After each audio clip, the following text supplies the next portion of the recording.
This is the Canon 90EX Speedlite flash. It was introduced at the same time as the original EOS-M camera. This was Canon's first venture into the world of mirrorless interchangeable lens cameras. The original EOS-M didn't have a built-in pop-up flash, just a hot shoe, and it obviously didn't make sense to use huge speedlights with such a small camera system. So Canon developed the 90EX to go with the EOS-M. It works very well with the EOS-M, and from the outside it looks very simple. But there's a lot more to this little flash unit than meets the eye, and I think it will be of great value to many Canon DSLR users. I'll explain why in this video, but first I'll give you a quick overview of the flash unit. The dimensions are 44.2 times 52 times 65mm, so it's very small. It's also very light. It weighs just 50 grams without batteries. It takes two AAA batteries. At the moment I'm using Eneloop, and they don't weigh very much either.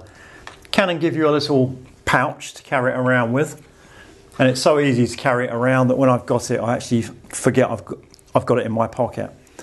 The range is 1 to 4.5 meters using the Canon EFM 22mm f2 lens at ISO 100. With new batteries it's good for 100 flashes or more, and the recycling time is anything between 0.1 and 5.5 seconds. The coverage is 24mm used on a full frame camera, and that's equivalent to 15mm on a 1.6 times crop factor body, such as the EOS-M. However, I have used it with my Canon EFM 11-22mm lens, and it works without any problems, despite the fact that Canon don't recommend any lenses wider than 15mm on a 1.6 crop factor body. Whereas most beginner photographers probably associate flash with very dark conditions, I find that in very dark conditions, flash gives me the worst results. When it's very dark, I either use a tripod or very high ISO or a combination of both. Although it may sound contradictory to some, I tend to use flash most in very bright conditions. When it's very bright and the background's very bright, your subject tends to be underexposed, and using flash is a nice way to give a little bit of fill and to balance the scene. These two photos were taken using my EOS-M, the first one without a flash and the second using the 90EX Speedlite, and I think you'll agree that the second one looks a lot better. Without a flash, my only option would have been to increase the exposure by opening up the aperture or increasing the shutter speed length, but that wouldn't have been ideal. If I'd increased the shutter speed length, it would have resulted in a blurry image, and by increasing the general exposure, it would have just blown out the background, so you wouldn't have been able to see any detail in the background. In very bright conditions, a little fill flash can be really effective, and it's very useful having either a pop-up flash on your camera or having a very small flash unit that you can pop on the hot shoe, such as the 90EX Speedlite. A couple of years ago I upgraded to a Canon EOS M6, and because this model has a built-in pop-up flash, you might have thought that would have made my 90EX redundant, but that certainly isn't the case, and there are a couple of reasons for that. Firstly is the power. The pop-up flash only has a guide number of 5 meters ISO 100 compared to the 90EX, which has a guide number of 9 meters ISO 100. So this is almost twice as powerful. And the second problem is the position of the flash. If you're using a large lens or a wide angle lens, you get a big shadow in the image caused by the lens, and it really doesn't look very attractive. And when you've got the 90EX sitting higher on the hot shoe, you don't get that shadow. The 90EX is really easy to use. Just slide it onto the hot shoe, making sure that it goes all the way so that the pins on the flash connect with the contacts on the camera body. Then there's a small locking lever here. Then just press the on-off button on the back of the flash. That illuminates green. and as soon as the flash is ready to fire, the LED on top illuminates red. When you take a photo, that red LED will go off momentarily as the flash recycles, and then when it's ready to fire again, you'll see that that LED comes back on. Back in my film camera days, cameras used to have dedicated flashes. So in order to get all the features of a flash, you needed to have the right camera flash combination. Fortunately, that hasn't been the case for a long time now. And the Canon system is really a system. So you can use any EX Speedlite flash with any EOS camera body and you'll get all the functionality, which is really great.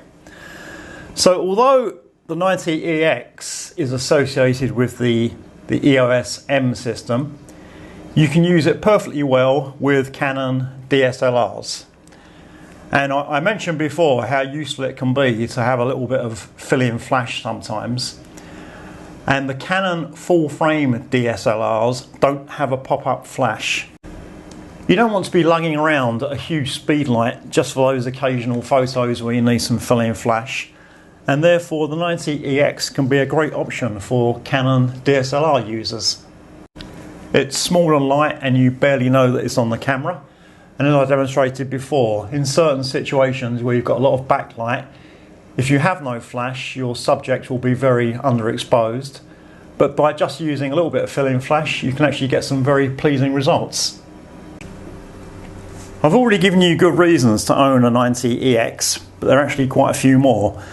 The 90EX can be set as a master flash unit, which means it can be used to control slave flash units.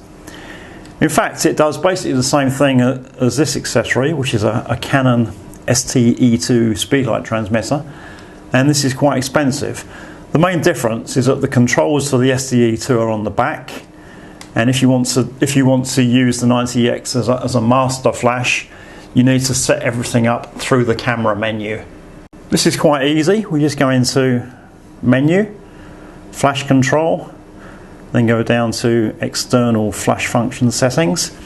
ETTL is fully automatic. This is the evaluative through the lens metering system.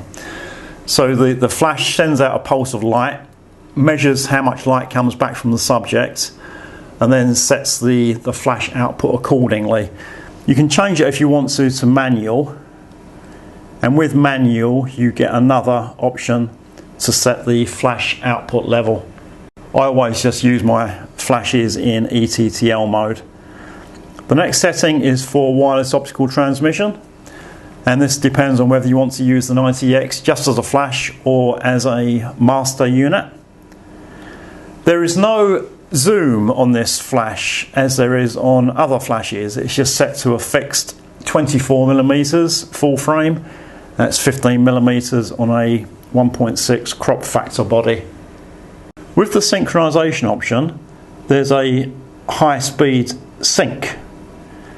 I don't believe the 90EX supports high speed sync, but you can use it as a master unit to control slave units that have high speed sync.